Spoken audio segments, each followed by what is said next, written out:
انسانوں کے نام افزار ریحان، آپ جانتے ہیں کہ میری پلے بوائے کی لائف رہی ہے۔ عمران خان سے یادگار ملاقات کا حوال۔ کئی احباب یہ سمجھتے ہیں کہ جیسے یہ درویش سابق کرکٹر عمران خان کے خلاف کوئی عناد یا بغض رکھتا ہے، اس لیے اس کے خلاف قلمی جہاد کرتا رہتا ہے۔ اس کے برعکس سچائی یہ ہے کہ خاکسار اپنی نوعمری میں کرکٹ کے اس قومی ہیرو کا پرجوش حمایتی رہا ہے۔ اپنے ہاسٹل کے کمرے میں بھی اور گھر میں بھی اس کی تصاویر لگائی ہوتی تھیں، اور لوگوں سے اس کی حمایت میں شاید یوتھیوں کی طرح تو نہیں لیکن اچھا خاصا الجھا کرتا تھا۔ 90 کی دہائی کے ابتدائی برسوں میں جب صحافت کا آغاز کیا تو اس کی حمایت میں کئی آرٹیکلز تحریر کیے جو آج بھی موجود ہیں۔ انہی دنوں جب اس نے اپنی سیاسی پارٹی تحریک انصاف کی بنیاد رکھی تو شامی صاحب کے ساتھ ان کے گھر پر ملاقات بھی ہوئی۔ علاوہ ازیں ٹیلی فون پر بھی متعدد مواقع پر ہفتہ روزہ زندگی کے لیے مختلف ایشوز کے حوالے سے ان کا موقف لیا۔ شوکت خانم ہاسپٹل میں بھی ان سے ملاقات ہوئی اور ایک مرتبہ زمان پارک والے گھر میں تو اچھی خاصی تفصیلی 1 to 1 نشست ہوئی، جس میں درویش کی پوری خواہش اور کوشش تھی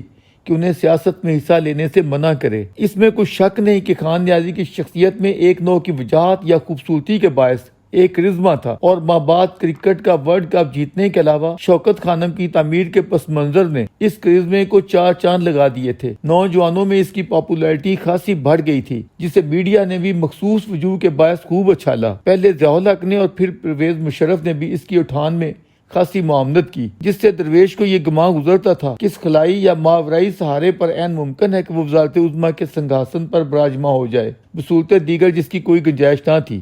اگر غیبی ہاتھوں سے یہ حص پوری کر دی گئی تو بھی یہ شخص منہ کی کھائے گا، کیونکہ سیاست میں جس جاں فشانی، لگن، ٹھہراؤ اور برداشت کی ضرورت ہوتی ہے، اس شخص کا ایسا سٹیمنا تھا ہی نہیں، نہ ایسی کوئی تربیت تھی۔ خان صاحب کا سیاسی نالج بھی واجبی سا تھا، اور سب سے بڑھ کر سیاست میں تعلق بنانا ہی اہم نہیں ہوتا، اسے نبھانے کے لیے بارہا ڈاؤن بھی ہونا پڑتا ہے۔ آگے بڑھتے ہوئے بعض اوقات حالات کی مطابقت میں کئی قدم پیچھے بھی آنا پڑتا ہے۔ اپنے سیاسی مخالفین سے معاملات کرتے ہوئے کئی مواقع پر لچک بھی دکھانی پڑتی ہے۔ ہمارا کوئی بھی صحافی جو اس شخص کے متعلق آگاہی رکھتا ہے، سینے پر ہاتھ رکھ کر کہے کہ ان میں سے کوئی ایک وصف یا صلاحیت کیا ہمارے اس کرکٹر میں موجود تھی یا اب بھی موجود ہے؟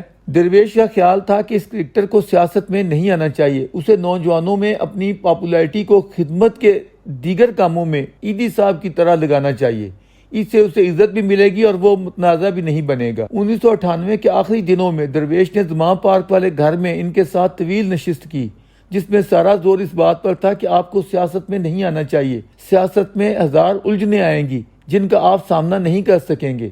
آخری تجویز یہ تھی کہ اگر آپ نے باز نہیں آنا ہے تب بھی بہتر یہ ہوگا کہ آپ دونوں بڑی پارٹیوں میں سے کسی ایک میں چلے جائیں، یا کم از کم اتحادی بنتے ہوئے ایکا کر لیں۔ درویش کا خیال تھا کہ اس طرح خان نیازی کی ٹریننگ بھی ہوتی چلی جائے گی اور وزارت خارجہ کا قلمدان حاصل کرتے ہوئے اقتدار یا حکمرانی کے لیے اپنی شوق بھی پوری کر لے گا۔ نواز شریف نے اسے یہ مقام خوشی سے دے دینا تھا، لیکن درویش نے یہ محسوس کیا کہ یہ صاحب تو سوائے یونیفارم کے کسی کی محتاطی میں چلنے یا اسے بڑا ماننے کے لیے قطعی آمادہ نہیں ہے، بلکہ ان کی نظریں خود کو بھٹو بلکہ جناح بنتے دیکھنے کے لیے بےتاب ہیں۔ اس پر ان کی فیملی لائف یعنی جمائمہ سے شادی ٹوٹنے کے اپنے خدشات بیان کرتے ہوئے یہاں تک کہا کہ ٹریان اور سیتا وائٹ کا معاملہ ان کی سیاست یا سیاسی کیریئر کے لیے بڑا ایشو بنا رہے گا، جس کا وہ کوئی جواب نہ دے پائیں گے۔ ان کے ساتھ دوسرے متذکرہ بالا ایشوز پر گفتگو تو ریکارڈ ہوئی، مگر درویش کو افسوس ہے کہ جب سیتا وائٹ اور ٹریان کے حوالے سے بحث شروع کی تو جناح تھرڈ نے سامنے پڑے درویش کے ٹیپ ریکارڈر کو اپنے ہاتھ کی انگلی سے بند کرتے ہوئے کہا، آپ میری ایسی باتوں کو پبلک میں کیوں لانا چاہتے ہیں؟ پہلے تو وہ ٹریان کے ایشو کو میڈیا کی کارستانی بیان کرتے ہوئے ضیاء شاہد کو گند اچھالنے کا ذمہ دار قرار دیتے رہے۔ جب انہیں مغربی اخبارات کے حوالے پیش کیے تو پھر یہ کہنا شروع کر دیا کہ مغربی صحافت کا بھی اب وہ معیار نہیں رہا، دی سن کا رول بھی بڑا گندا ہے، مغربی سوسائٹی بھی ان حوالوں سے کافی گر چکی ہے۔ پہلے جس ناجائز بچے کو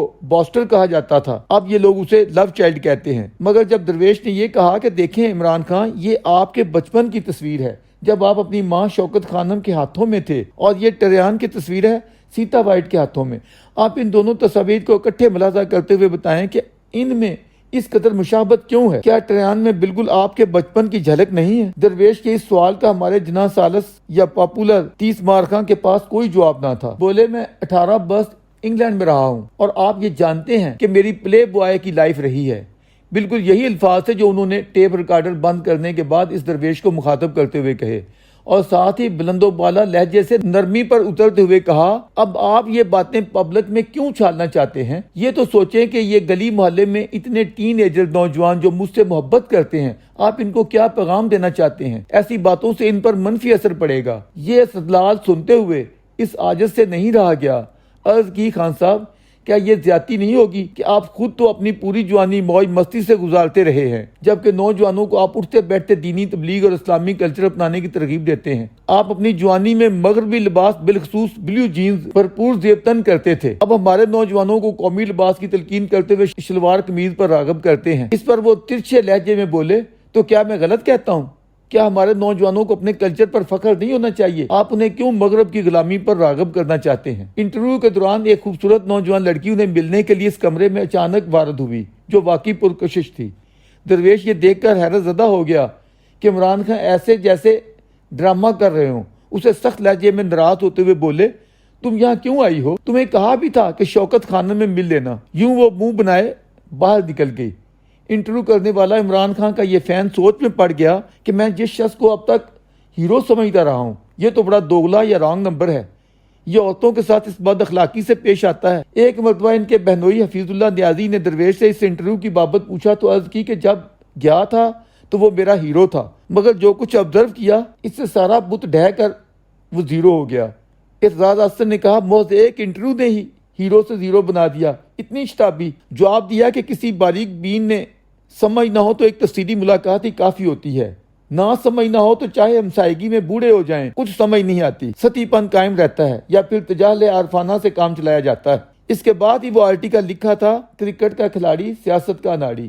بہرحال اس کرکٹر ہیرو جناح تھرڈ کے ساتھ محبت بھری جتنی گفتگو ریکارڈ ہوئی وہ پیش خدمت ہے۔ اس وقت کراچی میں ہونے والی دہشت گردی کے پس منظر میں ہم نے سوال کیا، عمران خان آپ کی نظروں میں کراچی کے مسئلے کا حل کیا ہے؟ ملک کا ایک پورے نظام کی تبدیلی کی ضرورت ہے، اور یہاں جو بھی 10 سال میں ہوا، پچھلے 10 سال میں بے نظیر اور نواز شریف نے کیا، انہوں نے بجائے بنیادی اسٹرکچرل چینجز کرنے کے، انہوں نے جو ہم کہتے ہیں سافٹ آپشن لیے، ہمیشہ آسان طریقہ لیا، پاپولر سٹیٹمنٹس دی، سلوگن مانگرنگ کی، شارٹ ٹرم کا سوچا، 1 مہینہ 2 مہینے نکل جائیں۔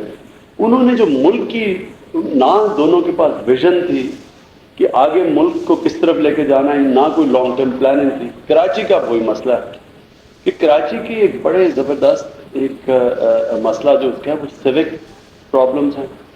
ایک پڑھے لکھے لوگ ہیں کراچی کے اندر، نسبتاً پاکستان سے زیادہ وہاں اویئرنیس ہے، پولیٹیکل اویئرنیس ہے، اور ان کو اپنے حقوق کا پتہ ہے، اور ان کو ایک سینٹرلائز سسٹم جو انگریزوں کا بنایا ہوا سسٹم دیا ہوا تھا، وہ سسٹم سے اصل مسئلے ہیں ان کو۔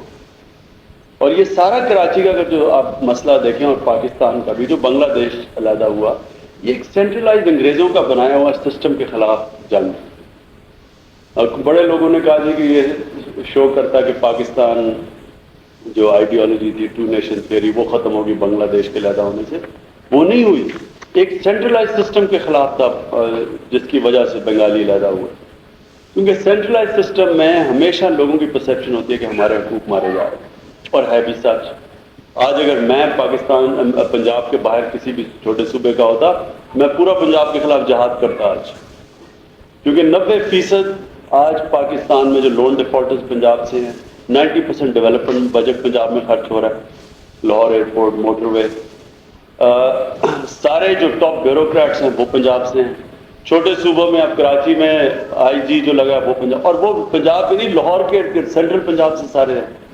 تو ایک لوگوں میں احساس محرومی پیدا ہو رہی، پریزیڈنٹ پنجاب سے، وہ پریزیڈنٹ لاہور کا، پرائم منسٹر لاہور کا، چیف منسٹر لاہور کا، اس سے پہلے آرمی سٹاف لاہور کا، chief of army staff Lahore کا۔ اس سے یہ سوچیں کہ چھوٹے صوبوں میں جو رہ رہے ہیں ان کو کیا تاثر ہو رہا ہے اس سے۔ تو کراچی کا مسئلہ ڈی سینٹرلائزیشن اور ڈیولوشن آف پاور کا ہے۔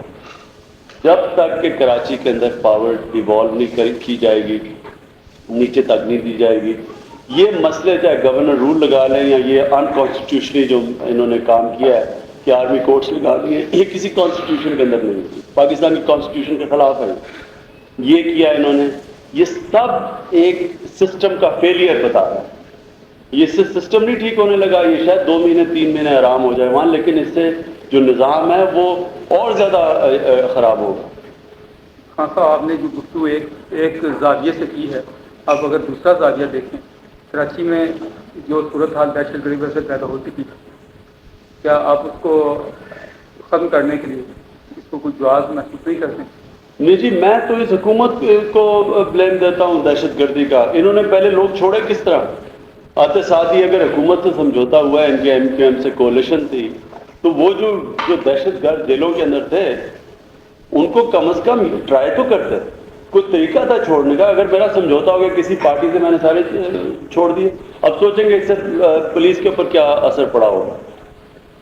میں ایک پولیس آفیسر کو جانتا ہوں جس نے مجھے آ کے بتایا کہ اس کا ایک بہت بڑے ٹیررسٹ کو کراچی میں ایک بہت بڑے ٹیررسٹ کو پکڑا اور وہ اس سے جنگ میں مارا گیا۔ وہ ٹیررسٹ، اس آدمی کو پنجاب ٹرانسفر کیا گیا کیونکہ اس کے خلاف اسے پتا تھا کہ مافیاز اس کے پیچھے پڑے ہوئے ہیں۔ نواز شریف کی حکومت آئی، اس کو واپس ٹرانسفر کیا گیا اور وہ اگلے دن اس کو گولی ماری گئی وہاں کراچی کے اندر۔ تو وہ لا اینڈ انفورسنگ ایجنسیز کا تو ستیہ ناش انہوں نے خود کیا ہے۔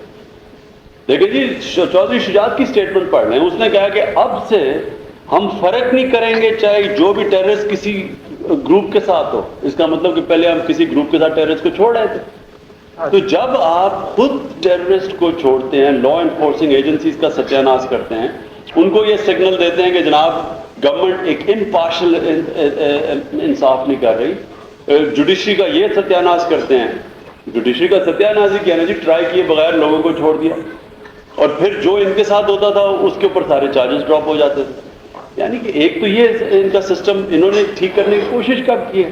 انہوں نے تو اپنی کمپرومائز کی، اپنی کرسی، اپنا دور آگے کرنے کے لیے۔ تو ان کو تب نہیں پتہ چل رہا تھا انہی کے خلاف، اگر MQM کے خلاف انہوں نے 92 میں ایکشن کیا تھا آرمی کا، انہی کے خلاف ایکشن کیا تھا، اس کے بعد ہم انہی کے ساتھ مل گئے اور انہی کے لوگ چھوڑ دیے۔ یعنی کہ میرا مطلب یہ ہے کہ یہ ساری پولیٹیکل ایکسپیڈینسی ہے کہ پالیٹکس کے لیے صرف اپنے مفاد کے لیے انصاف کو ختم کیا گیا، اور اب جب ان کو پتہ چلا کہ بالکل ہاتھ سے گیم چلی گئی ہے، اب تو وہ میرے تو خیال میں کہ وہ کسی بھی یہ جو قتل عام ہو رہا ہے، ایک دفعہ آپ مجرم کو چھوڑ دیں، مجرم 10 اور کل پیدا ہو جائیں گے، کیا سبق گیا باقیوں کو؟ تو یہ خود یہ ذمہ دار ہیں اس کے۔